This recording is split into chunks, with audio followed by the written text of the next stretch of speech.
হযরত মুয়াজ ইবনে জাবাল রাদিয়াল্লাহু আনহু। তার নাম মুয়াজ, পিতার নাম জাবাল, দাদার নাম আমর। তিনি খাজরাজ গোত্রের লোক ছিলেন। ইসলাম গ্রহণ। দ্বিতীয় আকাবায় অবস্থিত হয়ে তিনি ইসলাম গ্রহণ করেন। বদর সহ সব যুদ্ধে তিনি অংশগ্রহণ করেন। কর্মজীবন। মুয়াজ রাদিয়াল্লাহু আনহু নবী করিম সাল্লাল্লাহু আলাইহি ওয়াসাল্লাম এর বিশিষ্ট সাহাবী ছিলেন। হিজরি ৮ম বর্ষে ৬১০ খ্রিস্টাব্দে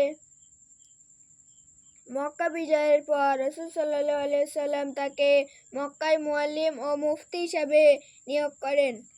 পরে তাকে ইয়েমেনে প্রেরণ করা হয়। ইয়েমেনে প্রেরণ করার পূর্বে নবী করিম সাল্লাল্লাহু আলাইহি ওয়াসাল্লাম তাকে জিজ্ঞাসা করেছিলেন, হে মুয়াজ, তুমি কিসের ভিত্তিতে ঝগড়া, ফাসাদ ও বিবাদ এর ফয়সালা করবে? জবাবে তিনি বলেছিলেন, কুরআন মাজিদের দ্বারা। রাসূল সাল্লাল্লাহু আলাইহি ওয়াসাল্লাম বললেন, সে সমস্যার সমাধান যদি কুরআন মাজিদে স্পষ্টভাবে পাওয়া না যায় তাহলে?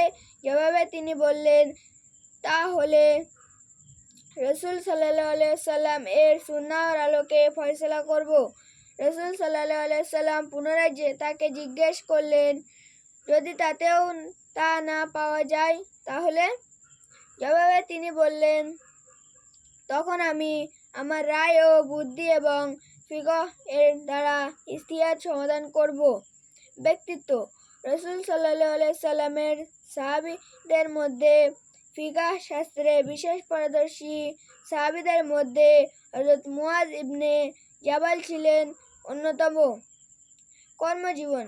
হযরত ওমর ফারুক রাদিয়াল্লাহু আনহু আপন খিলাফতকালে সিরিয়া নগরীতে যে তিনজন মুফতি সাহাবী প্রেরণ করেন তাদের মধ্যে হযরত মুয়াজ ইবনে জাবাল রাদিয়াল্লাহু আনহু ছিলেন অন্যতম শীর্ষস্থানীয়। এছাড়াও তাকে ইয়েমেনেও ফতোয়া প্রদান করার জন্য প্রেরণ করা হয়। ইন্তেকাল।